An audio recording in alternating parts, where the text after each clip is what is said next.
What happened was people, very smart people, began to figure out that something big was coming up.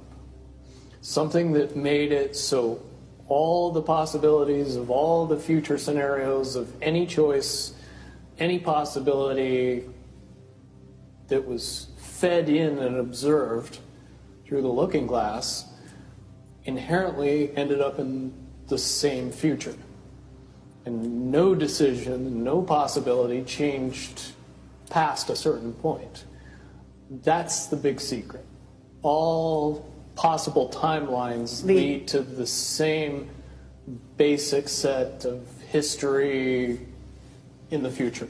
That is what sends everybody that has all of the information, that knows everything, into a blind panic.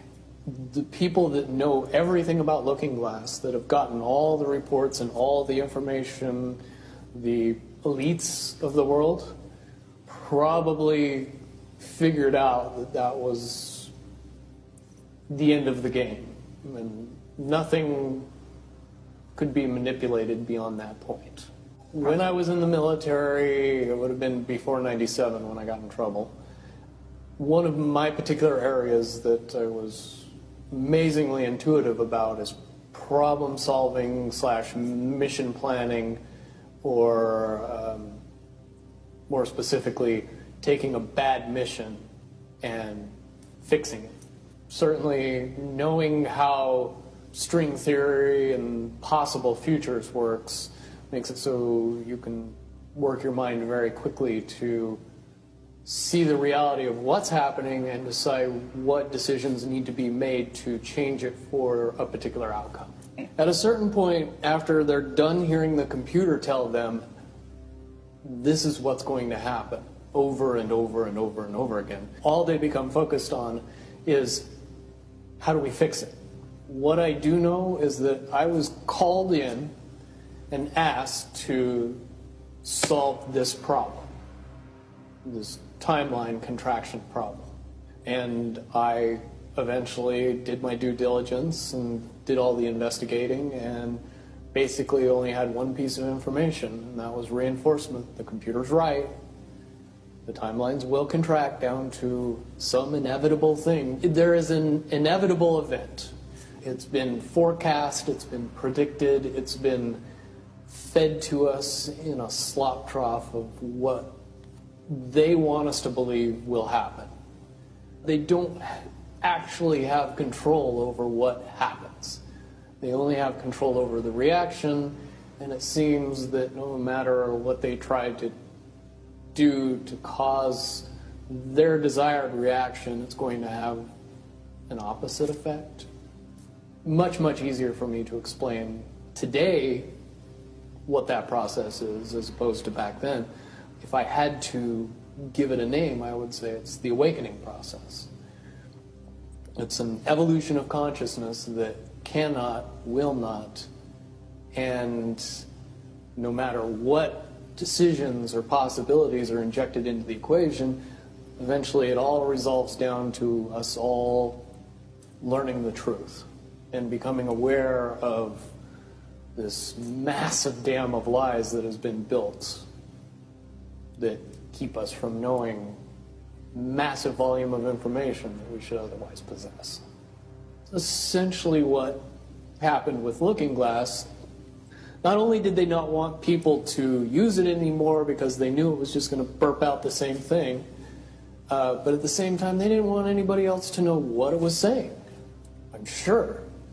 Because that information was of a monumental concern when I was in the military about how to prevent this inevitability. Now, at first I thought it was end of the world.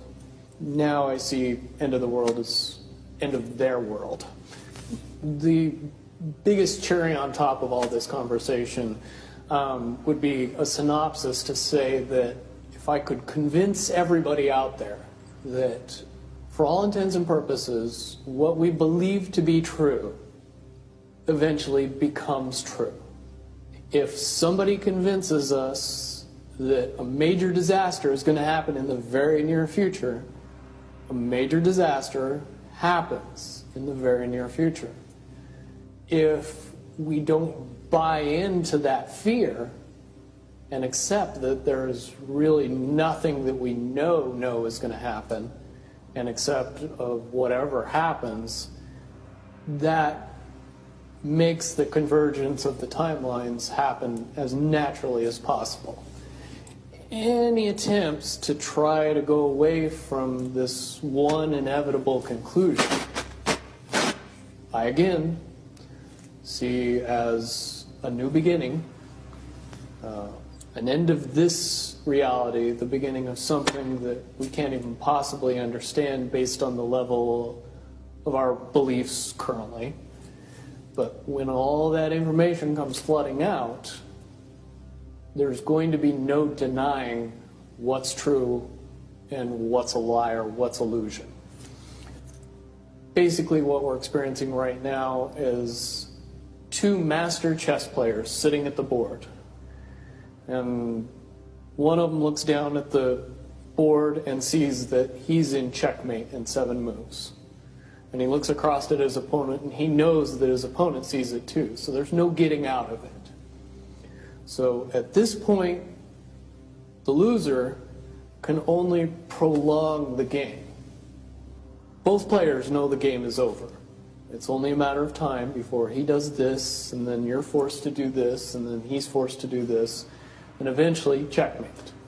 We, as a race, if we could understand that the game is over, that based on the rules of the game, the bad guys have already lost, the good guys have already won. Yes, there's moves left on the table, but those moves are being forced by the player that is going to win.